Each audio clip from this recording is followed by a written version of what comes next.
Gerakannya KDM itu menyentuh hati rakyat itu masalahnya. Tersentuh. Tidak dibuat-buat. Itu maksudnya. Nyata nggak dibuat-buat itu. Bukan acting, bukan sandiwara, bukan pencitraan. Bahwa gitu. beras ini, waduh, luar biasa loh. Ya, ada nenek-nenek lewat. Ya, itu kan sentuhan ya, semua. menyentuh. Sentuhan gitu loh. Ya kan, tanpa menggunakan fasilitas-fasilitas apa gitu. Ini nyata.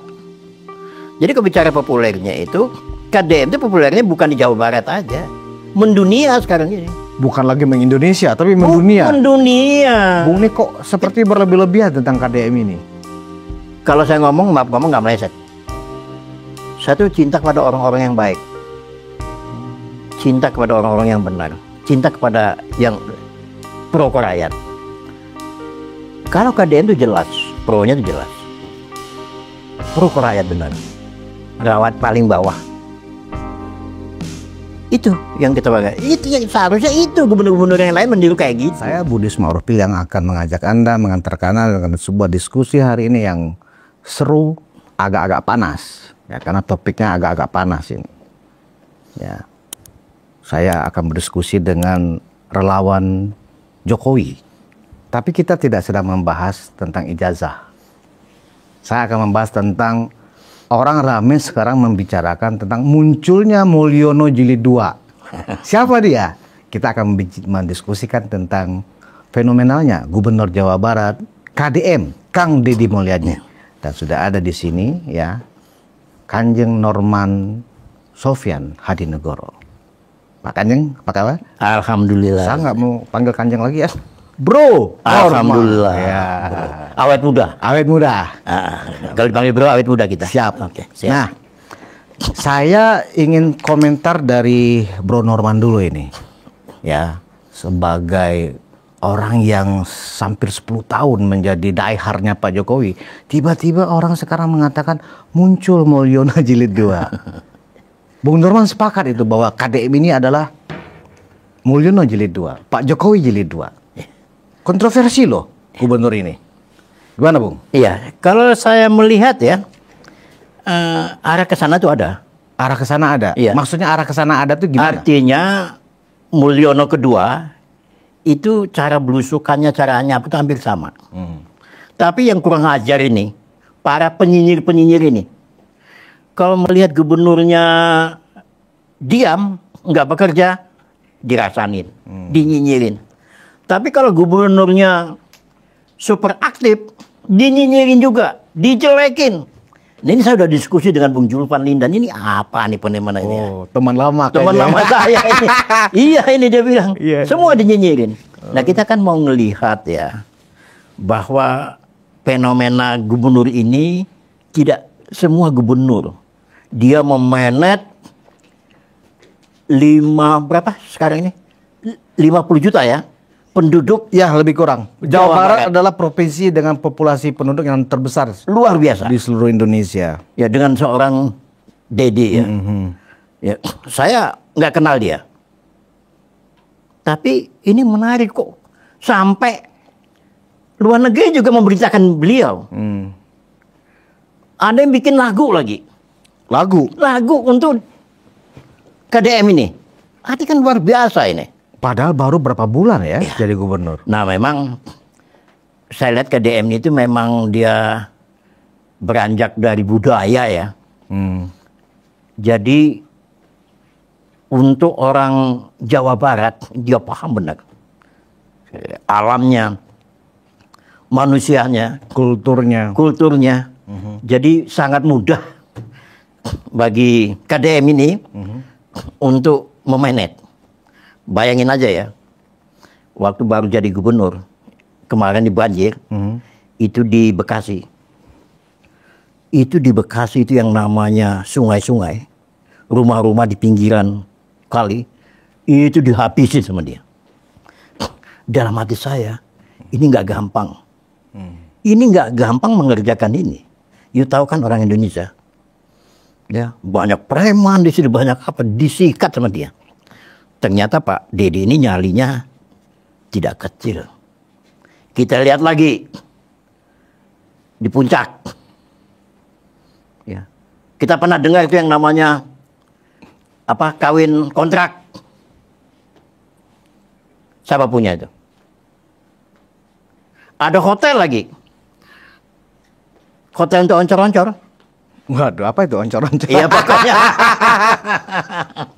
Itu ternyata yang punya Habib palsu. Imam besar palsu. Imam besar palsu. Ya. Jadi saya munafik semua ya. Nggak ada yang sanggup. Nah, Bung ini kan adalah diehard relawannya Pak Jokowi. Iya. Tiba-tiba sekarang dengan segala aktivitas KDM yang mungkin mirip ya dengan gaya Pak Jokowi waktu awal-awal dari Solo kemudian ke Jakarta sampai menjadi presiden. Emang Bung Norman nggak keberatan tuh kok nama-nama Pak Jokowi diambil-ambil oleh KDM? Apa komentar Bung? Nggak ada masalah. Nggak ada masalah.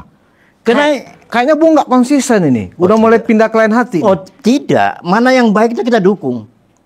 Mana yang bagus kita sampai pun juga di kabupaten manapun juga. Kalau ada figur-figur yang bagus ini, ya kita angkat. Jadi nggak keberatan ya? Enggak lah. Malah senang. Indonesia tuh butuh begitu. Kenapa? Ini pro rakyat masalahnya. Oh. KDM ini pro rakyat. Dia bela benar itu rakyat. Ya, dia paham benar kesulitan-kesulitan rakyat. Dia hadir. Ternyata yang komentar itu bukan orang Jawa Barat aja tentang KDM ini. Daerah-daerah lain sampai mengatakan, wah kalau bisa ini gubernurnya pindah ke sini aja. Nah, ini kan terjadi benturan, ketersinggungan. Dianggap gubernurnya mereka tuh nggak bekerja, itu masalahnya. Iya kan?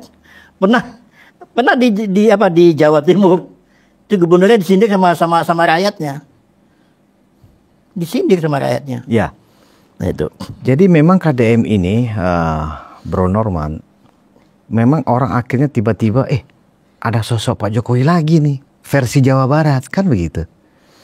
Nah, sama kayak Pak Jokowi juga, kontroversi. Banyak juga yang tidak suka, kemudian dijinyirin. Sekarang udah mulai dijinyirin. KDM juga bahkan oleh Rizik Sihab, ya kan, dianggap ini gubernur yang tidak mengerti agama. Paling anti tuh. Iya, iya kan. Itu yang kejadian di Purwakarta tuh dulu. Orang yang menyalahguna, yang tidak paham agama, bahkan ada tuduhan ini Jawa Barat akan menjadi seperti banyak patung. Ya kan? Dihancurin patung itu. Itu terjadi di Purwakarta itu. Jadi Bro Norman tidak melihat bahwa Pak Jokowi kan nggak seperti itu juga. Ya. Jawa Barat itu sebenarnya dulu itu basisnya mereka. Basisnya kelompok-kelompok ekstrim itu. Binan Habib Rizik. Jadi kalau masa-masa datang ke Jakarta dari sana semua.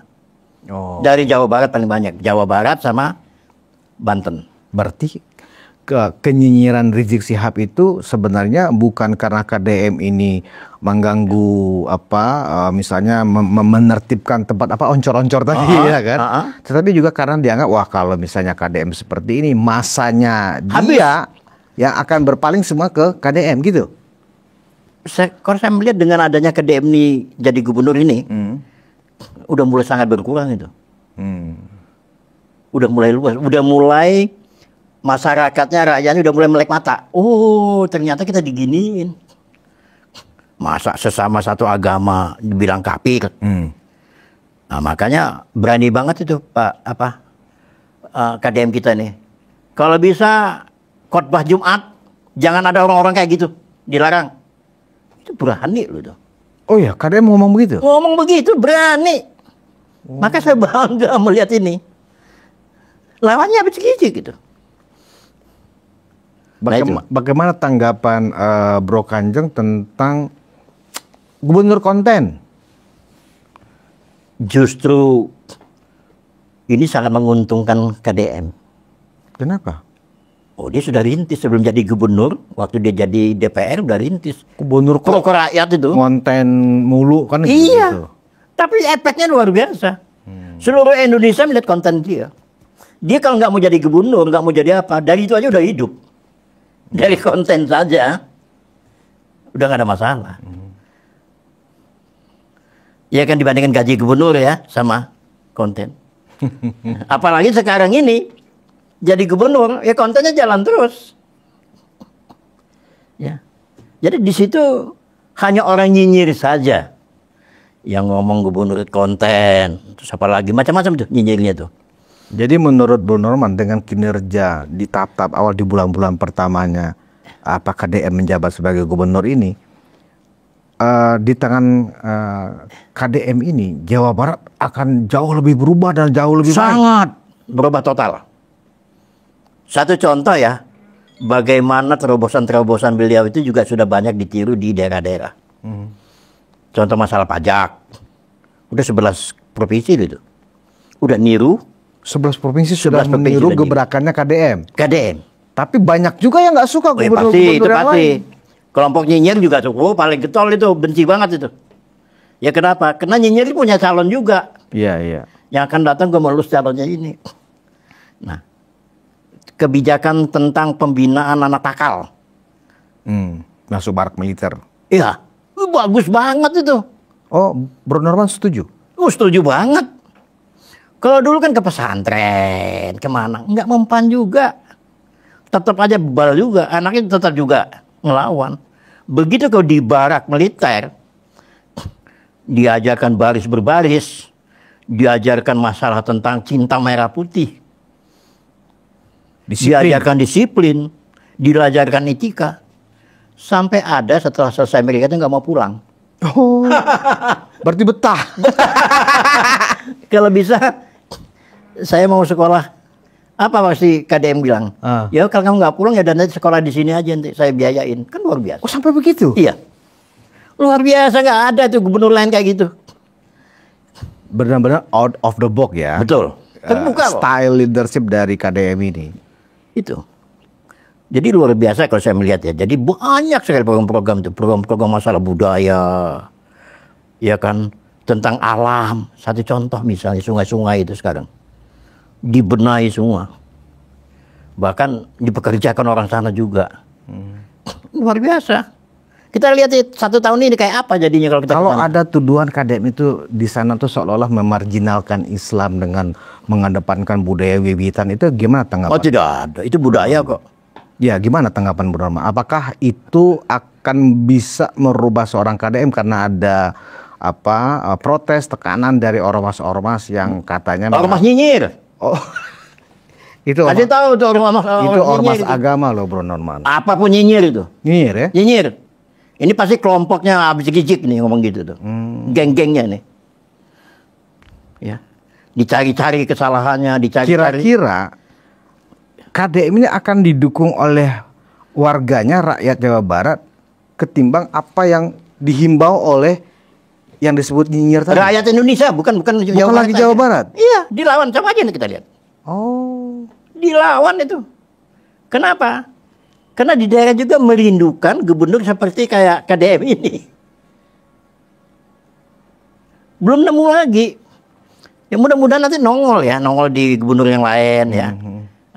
Karena gubernur juga kan gengsi kalau mengambil-ngambil niru-niru ya. Saya nggak perlu gengsi, kalau bagus kan nggak ada masalah. Orang tugas melayani rakyat kok. Dan kayaknya semua gubernur berusaha untuk mencari perhatian juga untuk melakukan kinerja-kinerja yang produktif, turun ke masyarakat seperti ya kan. Contoh kayak Gubernur Jakarta Pramono Anung kan juga setelah melihat gebrakan-gebrakan KDM mulai banyak juga turun ke lapangan. Jadi ya turun, tapi banyak hikmahnya ya. Nggak ada terobosan. Oh nggak ada terobosan. Ini kan yang kita bicarakan ini terobosan. Pramono nggak ada terobosan belum sampai detik ini. Belum, itu monoton. Saya orang Jakarta loh. Kalau transportasi gratis biasa bagi saya. Biasa. Bukan terobosan. Bukan terobosan. Dilakukan sebelum-sebelum juga melakukan itu kok. Tidak ada terobosan. Jadi ngambang. Ya. Bukan DKI saja, tempat lain juga. Nah mudah-mudahan tempat lain juga kan lagi cari celah kelihatannya ya. Jadi yang kita pantau ini mana yang bagus, kita angkat, kita rawat, kita bela. Oke. Itu. Kembali kepada julukan tadi, Bro Norman, bahwa ini adalah Mulyono kedua. Gitu. Pernah ngobrol dengan Pak Jokowi nggak Pak? Ada prototip Bapak ke Jawa Barat, pernah nggak? Terus apa komentar Pak Jokowi? Belum, saya belum sampai ke sana. Oh, belum sampai ke sana. Tapi itu pasti terpantau. Terpantau oleh Pak Jokowi. Seperti satu contoh misalnya, Pak Jokowi kan pernah masuk gorong-gorong. Iya. Ya kan? Itu kan terkenal sampai sekarang ya kan, yang dianggap pencitraan dong. Ya. KDE masuk kali. Lebih parah lagi. Gitu kan. Pakai kaos singlet lagi. Pakai kaos singlet itu. Iya. Itu parah banget itu. Itu bukan pencintaan, memang begitu wataknya KDM itu seperti itu. Jadi Indonesia butuh pimpinan seperti ini sebenarnya. Seperti ini hebat Pak Prabowo ini. Pintar dia. Pintar milih orang ya. Padahal kan dulu KDM ini kan dari Golkar. Iya, Golkar nggak bisa memanage kok ini. Banyak kadernya hebat nggak bisa manage. Jadi ya saya maaf ngomong ya, ke Golkar juga nggak bisa melepaskan ke birokrasinya kayak apa gitu. Kalau saya melihat Gerindra nih ya, ini udah masuk Gerindra kan dia. Total. Saya kalau bisa sih gubernur-gubernur yang dari Gerindra itu ya adopsi punya KDM itu. Program-program KDM diadopsi di daerahnya. Yang sesuai di daerahnya gitu. Kalau tentang preman, tentang anak kenakalan itu seluruh Indonesia sama. Kenapa nggak diambil itu? Sebenarnya kuncinya ya di gubernuran itu kan ada namanya Tripida, ya kan, Gubernur, Kapolda, Pangdam, ketiga ini. Kalau ini kompak, enak ke bawahnya. Nah kadang-kadang nggak kompak, kadang-kadang dinyinyirin, malah dinyinyirin sama partai politik di DPR, diganjel di DPRD, seperti itu. Nah, gimana tanggapan Bruno Roman ketika respon KDM di dalam rapat paripurna, kemudian PDIP walk out, ya toh? Nggak peduli dia, tetap aja jalan terus. Saya lebih peduli apa kalau rakyat yang walk out itu lebih berbahaya buat saya. Betul, itu betul. Betul itu ya? Betul. Artinya dia pro rakyat kok. Masa segala-galanya DPR itu turun dong juga DPR. Dia kan dibayar uang rakyat itu. Kalau dianggap menabrak aturan, prosedur, tata kerja, birokrasi yang selama ini menjadi rules mereka, itu menurut Bruno Roman apakah KDM juga nggak tertib administratif atau nggak disiplin juga, gimana? Jadi begini, KDM ini kan orang lapangan, bukan orang di bawah meja, belakang meja ya, orang lapangan. Latar belakangnya juga aktivis. HMI ya kan? HMI, ya kan? Kita melihat aja waktu membangun Purwakarta kayak apa tuh hebatnya. Bupati Purwakarta. Iya, di Purwakarta ya waktu bupati itu. Luar biasa. Itu diganggu. Tapi kan orang dulu melihat Pak KDM ini kan sebelah mata. Ya kan? Ternyata di balik itu emas ternyata ini. Makin dikosok. Iya, makin mengkilat. Iya. Ternyata diberi kesempatan dilaksanakan itu. Dilaksanakan.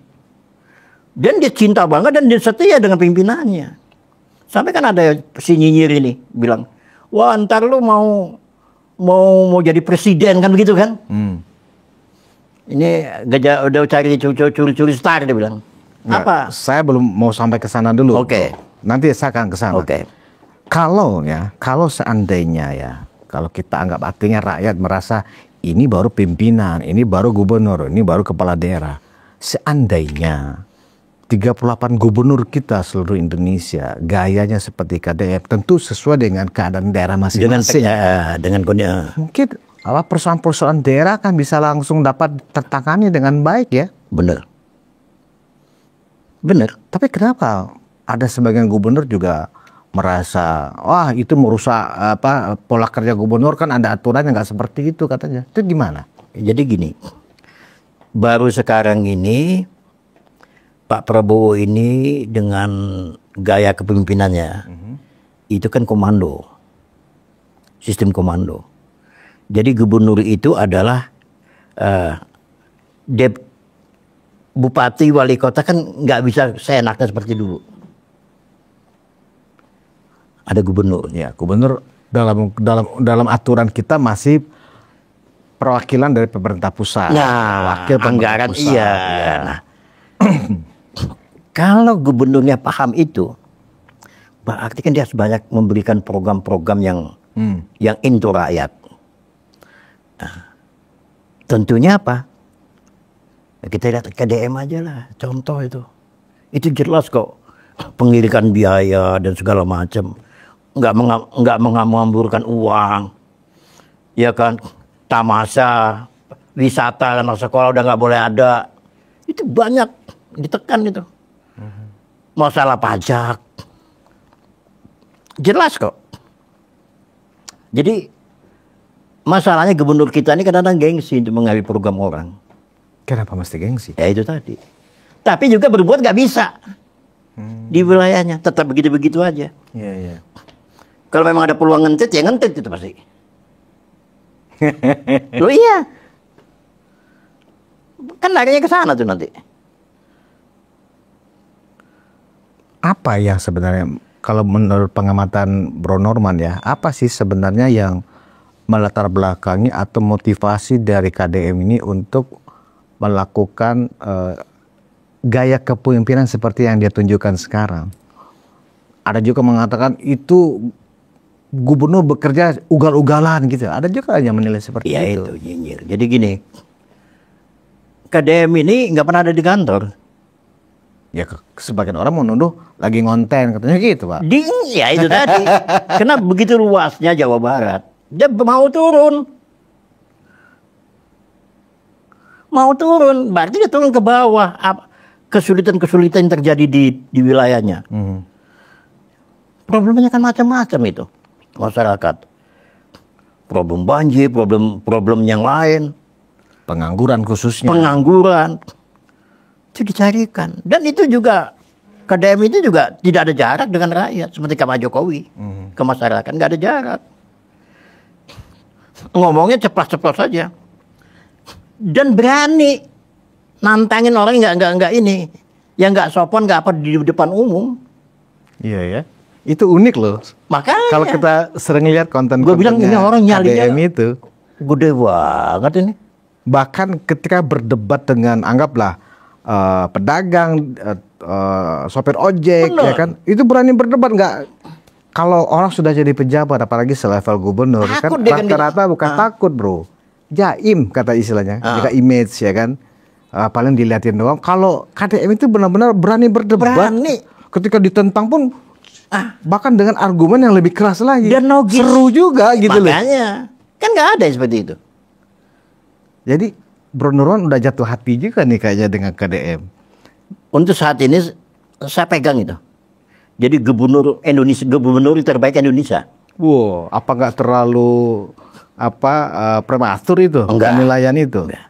Nah, kita lihat hasilnya tahun ini, akhir tahun.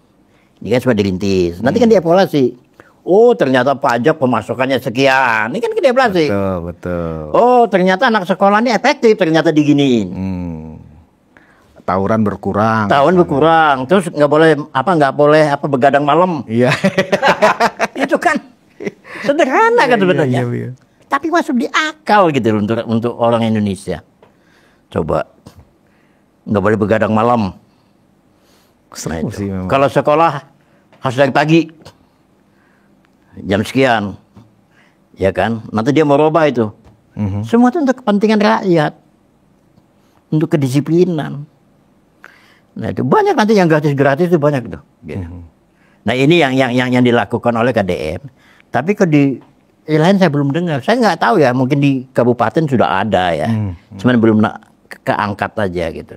Nah, sekarang kita masuk ke apa yang tadi Bro Norman jelaskan tentang beliau ini, KDM ini kan adalah sekarang kader Gerindra. Intinya binaannya Pak Prabowo. Ya kan, Pak Prabowo memberikan kepercayaan besar kepada KDM untuk ditunjuk sebagai cagup waktu itu, ya kan. Dan luar biasa hasilnya. Pilkada Jawa Barat kemarin, KDM itu meraih suara lebih dari 70% dari populasi. Luar biasa. Dan tidak mengeluarkan uang banyak. Nah, artinya memang KDM itu sudah diinginkan oleh rakyat Jawa secara mayoritas. Nah, bekerja lebih kurang hampir 6 atau 7 bulan sebagai gubernur setelah dilantik, ya kan? dan kemudian menjadi bukan hanya terkenal dan ditunggu kedatangannya di Jawa Barat, tetapi juga ditunggu gebrakannya oleh hampir sebagian besar kita di seluruh Indonesia. Ada kemudian tuduhan yang muncul. Oh, ini untuk 2029. Wah, ini berarti menjadi saingan bosnya nih Pak Prabowo. Nah, gimana Bro Norman melihat itu? Apakah seorang KDM memang berorientasi ke sana untuk 2029? Kalau saya melihat ya, KDM ini dia bekerja ya bekerja, nggak ada kaitan dengan politik. Ya, bersyukurlah Pak Prabowo memberi kesempatan kepada KDM menjadi gubernur. Kalau misalnya tidak jadi gubernur, ya tidak diberi kesempatan, baru dibilang konten. Ini malah mengangkat lagi jadi gubernur. Nah, itu akhirnya si Nyinyir ini udah macam-macam itu. Habib Rizik, Rocky Gerung dan segala macam itu pada menghina itu. Ya, saya melihat KDM ini sangat solid. Dia dipercaya, dia jaga itu kepercayaan. Maksudnya gimana? Dia tidak ada, dia mengatakan kok kepada di masyarakat, saya minta Pak Prabowo 2 periode. Berarti tidak ada keinginan ke sana dong dia. Dia setia kepada partainya. Minta 2 periode. Kalau misalnya elektabilitasnya tinggi, kan berarti peluangnya besar. Ya. Tetap nggak akan mau menurut Bro Norman. Saya rasa ini orang yang setia. Setia. Ini setia. Dia jaga amanat. Dan dia dekat dengan Pak Prabowo. Termasuk Pak Prabowo itu kelihatannya sayang tuh sama KDM ini. Kebetulan yang disayangnya orang hebat, jadi masalahnya di situ. Iya. Jadi disayang ya? Disayang kok dia. Satu kebanggaannya Pak Prabowo. Salah satu gubernur yang hebat. Ya kan? Saya aja melihat ini nggak bosan-bosan tuh lihat kontennya. Dari zamannya 3 tahun yang lalu. Jadi kalau kita lihat circle-nya ya, Bro Norman ya, ini kita agak sedikit bercerita aja ya. Pak Prabowo, Pak Jokowi, ada KDM nih, ya kan? Kita nggak boleh lupa juga, waktu pemilihan gubernur DKI pada masa itu, ya toh, kan yang juga mendukung Pak Jokowi maju sebagai gubernur Jakarta kan salah satunya kan juga Pak Prabowo dari Gerindra ya kan, walaupun Pak Jokowi partainya PDIP pada saat itu, ya toh. Artinya Pak Prabowo itu sudah punya binaan yang akhirnya menjadi gubernur Pak Jokowi, kemudian ada KDM menjadi gubernur juga. Nah, mungkin orang melihat jangan-jangan nanti Pak Prabowo KDM ini mengikuti jalurnya Pak Jokowi dari gubernur kemudian jadi presiden gitu loh. Nah, melihat pilkada 2012 pada saat itu, ya kan memang kenapa Pak Jokowi maju dan tidak mau bersaing dengan orang yang mendukungnya, kan beda partai. Persoalannya kan itu ya, karena kan Pak Jokowi PDIP pada saat itu, Pak Prabowo Gerindra. Kalau KDM saat ini kan dia sama-sama satu partai. Persoalannya adalah apakah KDM nggak akan tergoda? Karena kalau dilakukan survei setelah 1 tahun bekerja sebagai gubernur Jawa Barat, bisa jadi mengalahkan elektabilitas Anies Baswedan misalnya. Ya, nggak ada apa-apanya. Bisa mengalahkan AHY misalnya. KDM itu nggak ada apa-apanya. Anies itu nggak ada apa-apanya. Memang Anies pernah jadi gubernur tapi dia nggak ada hasilnya. Saya bicara tentang elektabilitas loh bro. Iya, jadi gini, elektabilitas jangan Anda masukkan ke partai ya. Ya. Ini orang kerja. Kalau bisa 2 kali juga dia jadi gubernur. Biar nyata itu Jawa Barat itu seperti apa. Dulu kan Jawa Barat kan serem melihatnya. Basisnya agama yang ekstrem.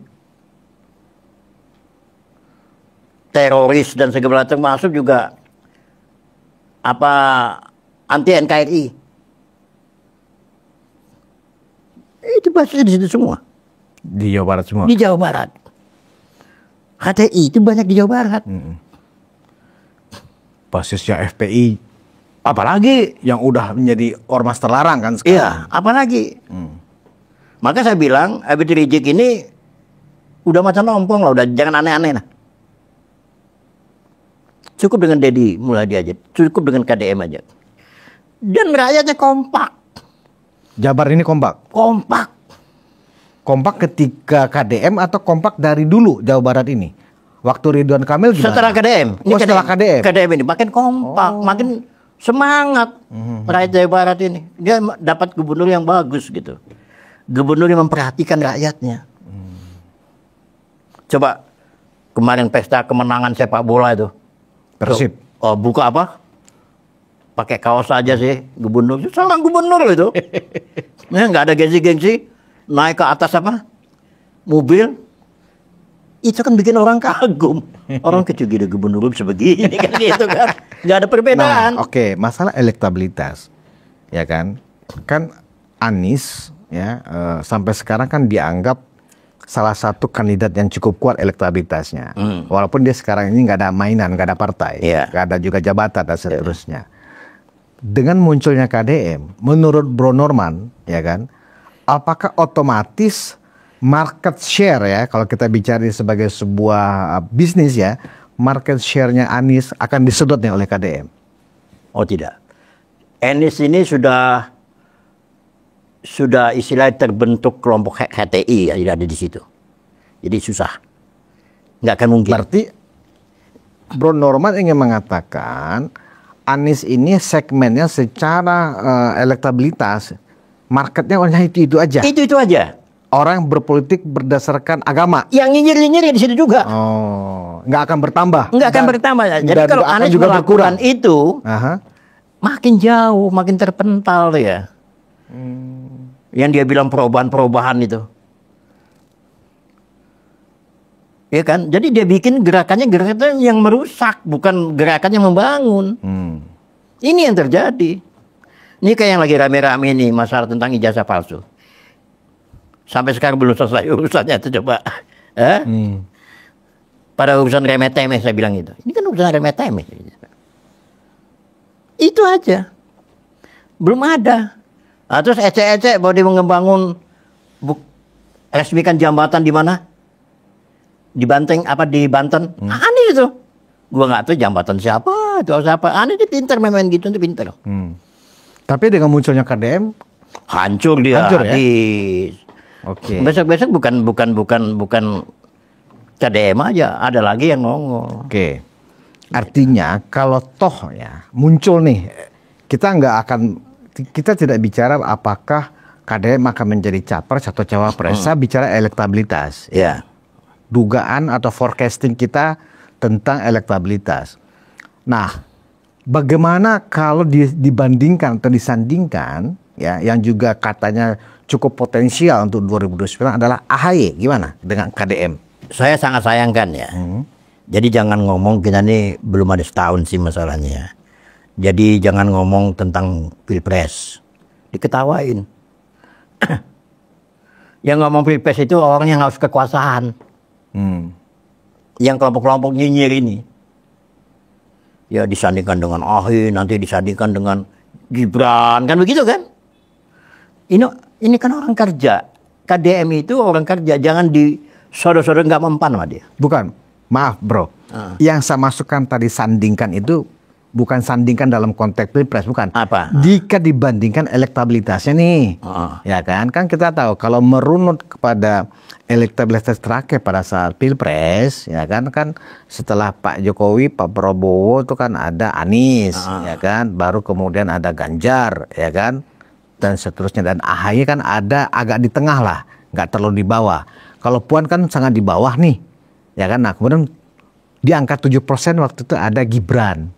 Saya belum mau bicara Gibran.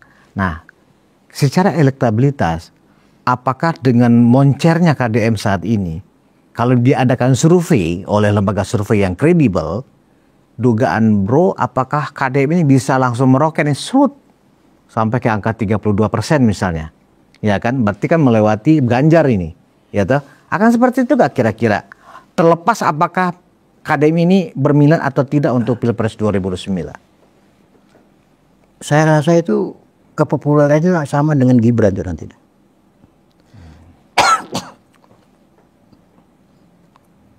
Sejajar dengan Gibran.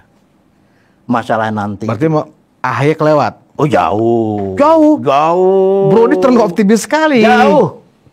Saya juga kan pengamat, ngamati. Oke, apa yang membuat AHY kan juga sekarang bagus loh sebagai Menko, rajin turun ke lapangan. Benar. Ya, ketua umum partai. Ya kan? Benar. Anak muda, ganteng dan seterusnya. KDM kan bukan anak muda. Betul. Ya toh, bukan ketua umum partai. Betul. Kalau untuk partainya ya oke-oke aja. Nah, jika untuk dibandingkan dengan AHY dengan KDM, ya toh, Bro mengatakan jauh AHY jauh kebanding sama KDM. Dasarnya apa? Ya kita bicara kualitatif ya, bukan kuantitatif. Kualitatif. Jadi gerakannya KDM itu menyentuh hati rakyat ya masalahnya. Tersentuh. Tidak dibuat-buat. Itu maksudnya. Nyata nggak dibuat-buat itu. Bukan acting, bukan sandiwara, bukan pencitraan. Bahwa gitu. beras ini, waduh, luar biasa loh. Ya. Ada nenek-nenek lewat. Ya, itu kan sentuhan ya, semua. Menyentuh. Sentuhan gitu loh. Ya kan, tanpa menggunakan fasilitas apa gitu. Ini nyata. Jadi kalau bicara populernya itu, KDM itu populernya bukan di Jawa Barat aja. Mendunia sekarang ini. Bukan lagi mengindonesia, tapi mendunia. Mendunia. Bung ini kok seperti berlebih-lebihan tentang KDM ini? Kalau saya ngomong, maaf ngomong nggak meleset. Saya tuh cinta kepada orang-orang yang baik. Cinta kepada orang-orang yang benar. Cinta kepada yang pro rakyat. Kalau KDM itu jelas, pro-nya itu jelas. Pro rakyat benar. Rawat paling bawah. Itu yang kita pakai. Itu yang seharusnya itu gubernur-gubernur yang lain meniru kayak gitu. Ya kan? Terlepas dari kontroversinya tetap AHY jauh dibanding KDM. Jauh. Saban taruhan. Ya. Oke. Baru saya masuk kemudian jika dibandingkan lagi ya, ini kita boleh banding-banding. Karena kan lagi moncer ya kan. Karena ini menjadi pembicaraan masyarakat. Boleh. Ya toh. Walaupun Pilpres masih jauh, tapi secara politik gak ada yang jauh. Ya. Seseorang tokoh itu akan menjadi radar bursa kandidat Pilpres, entah dari capres atau cawapres ketika hasil survei muncul, kan begitu, ya kan? Nah, bagaimana dengan Mas Gibran, Mas Wapres? Nah, ini pasti sulit nih. Saya mau jawaban yang jujur dari Bro Norman ini sebagai relawan Jokowi, ya kan? Mas Gibran kan juga sosok yang ditakuti ya elektabilitasnya, karena kan Mas Gibran ini kan representasi dari Gen Z kan, milenial dan seterusnya, dan memang bekerja putra dari Pak Jokowi ya kan, tetapi juga ternyata ada KDM nih. Gimana Bung melihatnya secara objektif seperti apa nih tingkat elektabilitas dan popularitas KDM kalau memang bekerjanya makin jelas ada feedbacknya kepada masyarakat. Jadi begini Bung, jangan Anda juga berpikir bahwa kalau misalnya KDM itu bagus atau misalnya yang lain bagus, jadi musuh. Jadi temen. Gibran itu sama sebenarnya. Gibran itu juga orang yang setia kepada yang ngajak. Dia nggak mau mendului, nggak mau aneh-aneh. Nggak ngoyo jadi orang. Jadi kalau sama KDM kayak gitu seneng Gibran. Merasa tertolong kerjaan. Ini seru nih, penjelasannya seru nih. Iya kan? Coba lanjut. Merasa tertolong pekerjaan apa yang diinginkan oleh presiden dan wakil presiden. Seharusnya seperti itu. Yang sekarang ini yang baru bisa menerjemahkan program-programnya Pak Prabowo, ialah KDM sekarang ini. Nyata. Tentang kemiskinan, tentang korupsi, tentang apalagi anak sekolah, tentang preman, ada semua di situ. Makanya ini menjadi acuan kalau bisa ya. Ya, nggak bisa dibohongin kok, ini orang bagus. Jadi bukan ancaman buat Mas Gibran. Oh bukan, justru malah memperingan pekerjaannya Mas Wapres. Iya. Jangan, kalau orang politik kan melihat, wah ini lawan gua nih, kan begitu. Nanti kalau orang politik juga ngelihatnya, apalagi kelompok nyinyir, wah ini bisa lawannya. Enggak begitu. Pak Prabowo juga nggak sampai ke sana. Apa kata Pak Prabowo? Saya jangan dilulukan 2 kali, dia bilang. Kalau program-program yang nggak berhasil. kan gitu. Iya. Nah, dibuktikan oleh KDM. Bapak 2 kali. Saya kerja keras di sini. Supaya program-program Pak Prabowo berhasil. Iya, bisa ditiru juga sama yang lain gitu loh. Jangan lupa. Nah, begini, Bro. Oke. Ini bisa dipahami ya, bisa ya? Oke.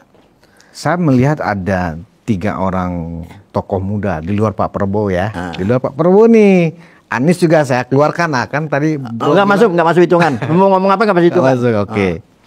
Ada Mas Gibran, ada AHY, ada KDM. Pak Prabowo, ya kan, Pak Jokowi sebagai kingmaker nih mereka berdua. Walaupun ketua kelasnya sekarang Pak Prabowo, ya kan. Ini akan condong akan kemana nih?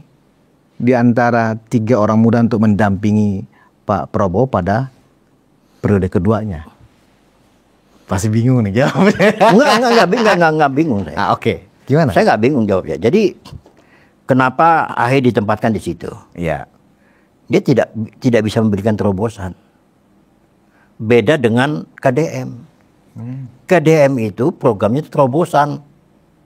Yang nggak dimasuk jadi pikiran kita, loh bisa begini kan begitu loh. Satu contoh ya, mengatasi kenakalan remaja, kenakalan anak muda, dia bikin sekolahan apa tuh, ke militer itu. Itu nggak masuk dalam pikiran kita tadi. Apa Mas Gibran ada terobosan?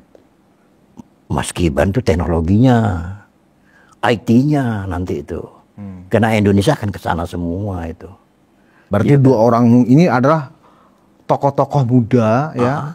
Tokoh-tokoh yang terdekat Prabowo lah.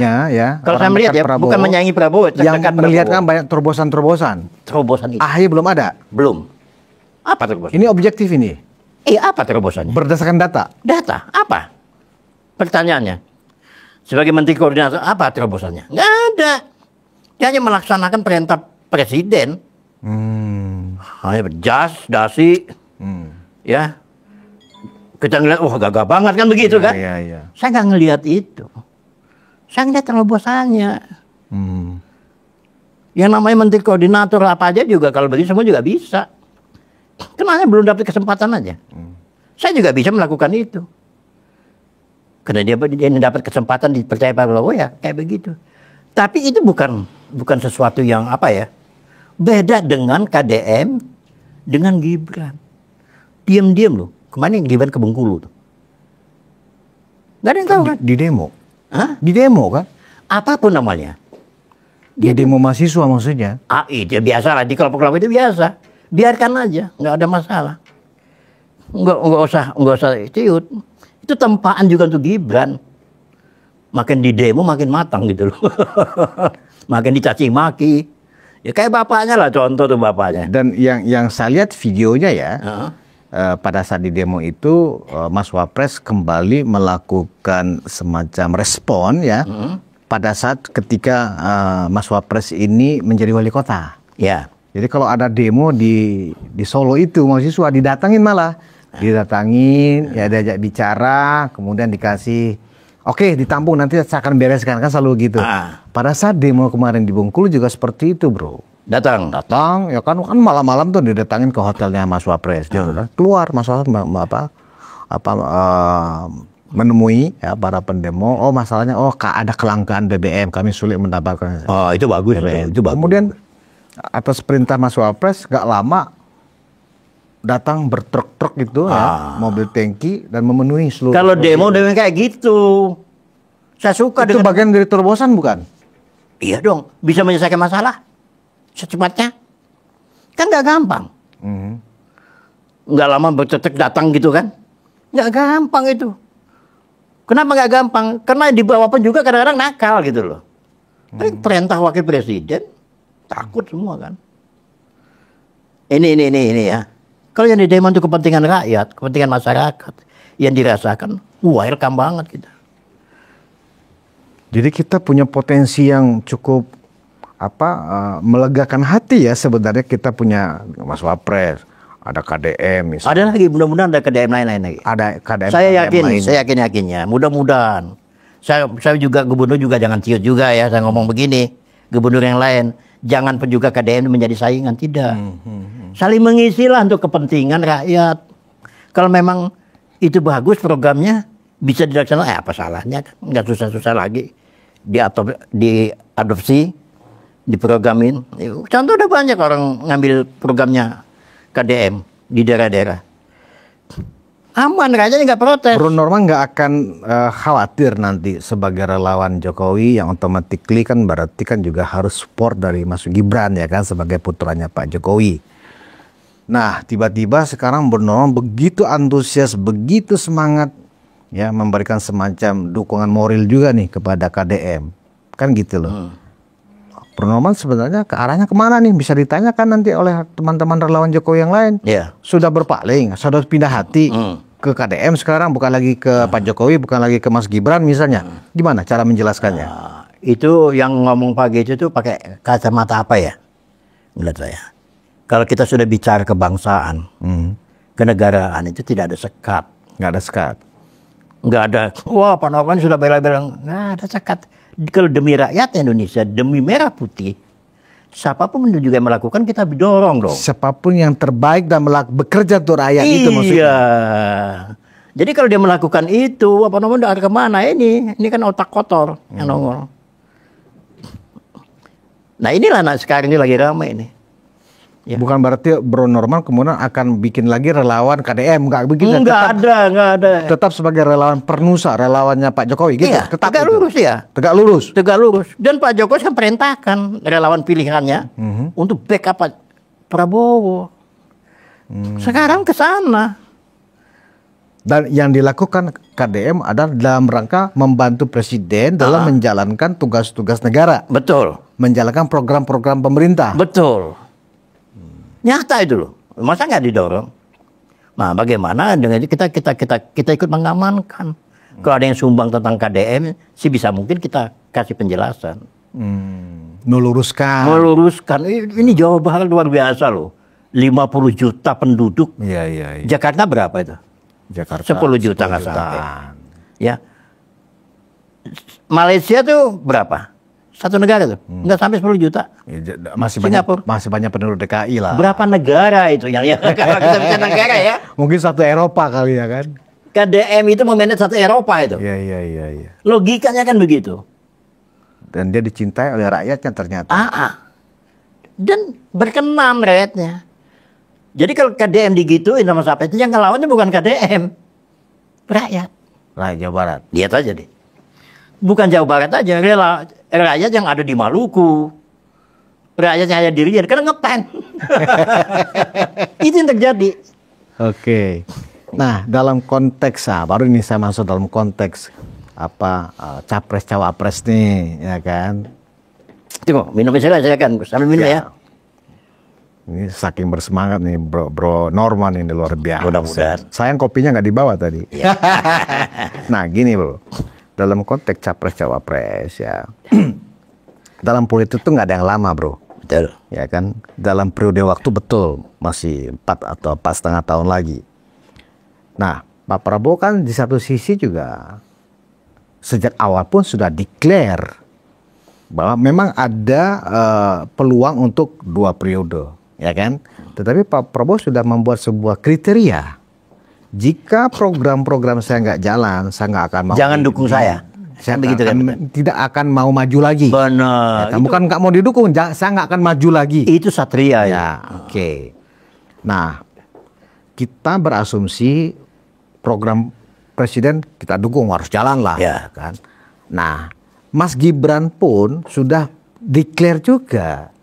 Saya kalau memang diminta dan dipercaya Pak Prabowo siap. Tapi kalau Pak Prabowo punya pilihan yang lain juga nggak ada masalah. Betul. Kan gentle ya toh? Iya. Ya kan? Nah, KDM juga saya dengar ya sudah punya pernyataan seperti yang tadi Bro sampaikan. 2 periode mintanya. Saya apapun yang saya kerjakan saat ini untuk rakyat Jawa Barat, kalau toh ada tingkat elektabilitas saya tinggi, saya tetap akan mendukung Pak Prabowo yang hebat untuk periode kedua. Itu. Artinya apa? Bung melihat atau Bro melihat siapakah kandidat yang akan dipasang lagi oleh Pak Prabowo? kalau misalnya pernyataan Mas Gibran itu dipegang oleh Pak Prabowo, berarti nggak apa-apa ya, kan gitu loh. Apakah ke AHY atau ke kandidat yang lain? Begini, biarkan ini berjalan. Karena di Prabowo itu ada yang namanya partai-partai yang koalisi merah putih. Biarkan nanti mereka yang berembuk. KMP plus. Prabowo tidak sendiri. Prabowo bagus, hebat karena ada Kim plus. Ya. Serahkan kepada sepanjang solid TBM karena yang bicara. Karena udah sepakat membangun negara loh. Siapa pilihannya itu nanti ditentukan bersama gitu. Ya kan. Tapi sekarang ini adalah kerja. Jangan dulu mimpi, wah udah ancang-ancang kayak Anies itu. Ancang-ancang kepengen ngerebut 2009 ya. Bikin manuver macam-macam Wah, ya kan. tanpa berdarah-darah. Ya. Bikin hoax, bikin segala macam. Kita tahu Kan kalau kita lihat tadi kan Bro menyinggung masalah ijazah palsu ya. Ah. Ya Pak, ijazah palsu Pak Jokowi. Salah satu diehardnya Anies kan Tiva itu kan. Itu kan diehardnya. Kan itu kelihatan nih dia ingin mendowngrade reputasi Pak Jokowi. Betul. Ada juga tuh aktivis HTI, pengacara yang pengacara HTI banget ya, tuh. HTI banget. Iya. Itu kan juga loyalis berat Anies ya kan. Betul. Artinya memang ada upaya-upaya untuk mendowngrade itu, kita nggak menuduh ya wah Anies enggak, yang nuduh. akan Iya. yang Lu jangan takut kalau masalah gitu aktor kan. intelektual dari kasus ijazah palsu Termasuk ini. Tapi kan kita bisa menarik garis, Bung. Ya kan?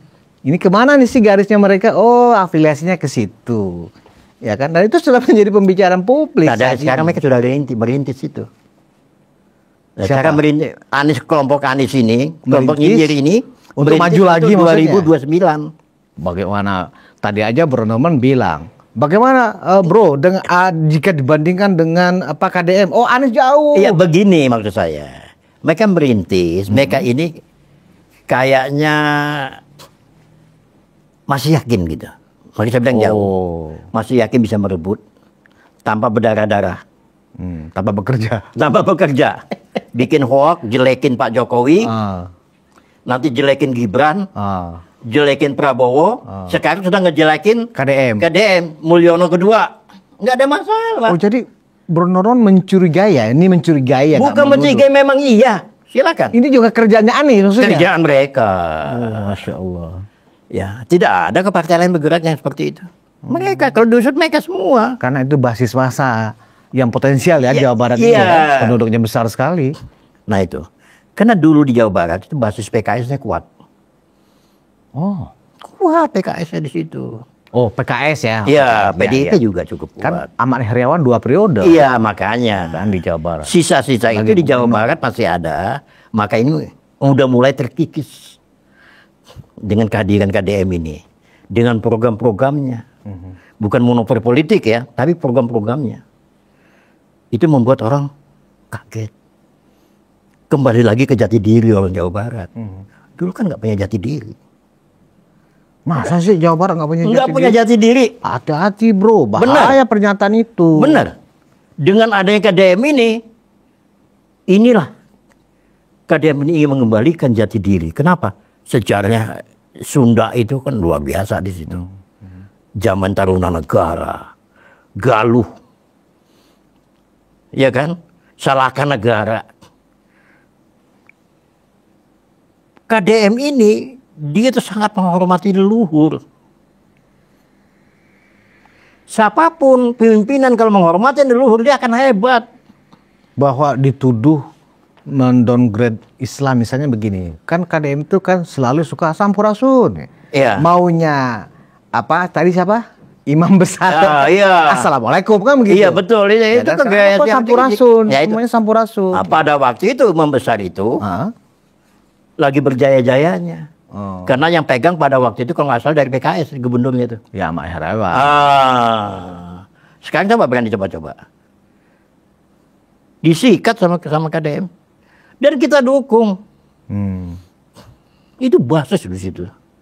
Nah, KDM dengan kerjanya yang bagus ini ya udah mulai berkurang. menghormati leluhur tadi ini kehebatan dia. Menghormati alam. Siapapun yang menghormati leluhur, kayak Jepang, leluhur dihormatin. RT negara komunis, Iya. leluhur bagus. Jawa Barat, kuncinya hormatin leluhur, kembalikan lagi. Alam, segala macam. Ini kan enggak nih, alam dirusak di segala macam. Tempat oncor-oncor. Untuk apa istilahnya tuh kawin kontrak, nggak ada yang berani kan dulu kan? Megamenuta kan terkenal untuk kawin kontrak kan dulu itu. Dan itu yang backup ternyata Kelompoknya ini Habib palsu. Balawi. Iya Balawi, HTI. Mau ngomong apa lu teriak-teriak tentang itu? Jadi itu tadi, kayaknya dulu nggak ada yang berani. Coba akhirnya bisa disimpulkan bahwa KDM ini memang Mulyono jilid kedua itu sangat pas. Pas. Dan Bro Norman pun menduga ya. Iya. Pak Jokowi pasti akan suka nih. Suka. Pak Jokowi suka yang begini. Suka yang begini justru iya. ya. Bukan suka di atas meja, enggak, di lapangan. Coba lihat aja Pak Jokowi setelah nggak jadi presiden itu. Barangkali ya, jangan-jangan Pak Jokowi berharap ada Mulyono jilid 2, ada Mulyono jilid 3, jilid 4 sampai jilid 38 barangkali ya. Nah, lebih baik Mulyono jilid 2 sekarang. Kita pakai lagi Mulyono jilid 3, 4, 5. Nah, kita cari orang baik, orang bagus. Kita tunggu siapa lagi ya lagi ya? Apakah dari bupati, apalagi dari wali kota, harus nongol ini. Iya. Tidak harus gubernur gitu. Jadi seru juga ini ya. Iya. Jadi kita ingat Bro Norman, Mulyono itu kan sebenarnya kan nama kecil Pak Jokowi. Iya. Oleh sekelompok orang yang benci Pak Jokowi itu dianggap nama yang mengolok-olok. Akhirnya ya, oleh publik mau dibenci lagi nih si KDM ini. Nama Mulyono justru sekarang menjadi bagus gitu loh. Ya kan? Mulia. Kenapa kok publik tidak memberi penilaian misalnya atau memberikan gelar Jokowi jilid 2 tapi Mulyono jilid 2 kan seru gitu loh. Seru. Ya kan? Artinya Mulyono itu kan lebih membumi, humble ya kan. Nah, kalau tadi saya membayangkan seandainya dari Aceh sampai Papua muncul Mulyono 1, 2, 3, 4, 5, wah Indonesia bakal menjadi negara maju. Negara bukan lagi suatu mimpi, bukan lagi suatu retorika. Sepakat Bu? Sepakat. Sangat. Karena kita ini gawe luar biasa, hilirisasi. Asing itu melihat Indonesia itu kan macam-macam. Indonesia susah jangan maju gimana caranya? Ya dia melalui kelompok-kelompok nyinyir ini.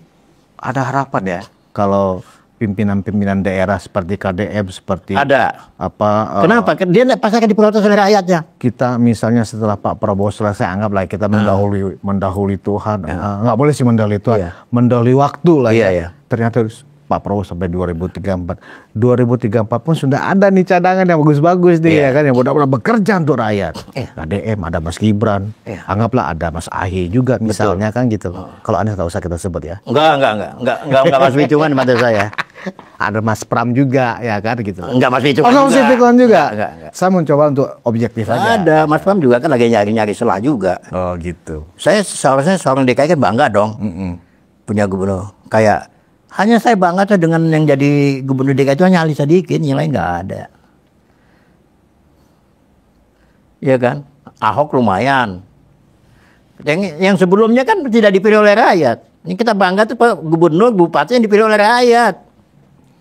Bukannya diangkat oleh DPRD. Kita bangga. Kenapa? Tarung dia. Rakyat yang pilih. Makanya kemarin itu kan saya marah banget itu. Yang oknum-oknum mantan penawirawan itu minta ke Pak Prabowo Gibran kacau kan dari kan. Nah itu isu sudah berlalu Bung. Iya, tapi masih hangat Bung. Sampai sekarang hangat masih. Gila. Gak apa-apa. Kafil anjing menggonggong, kafilah berlalu. Udah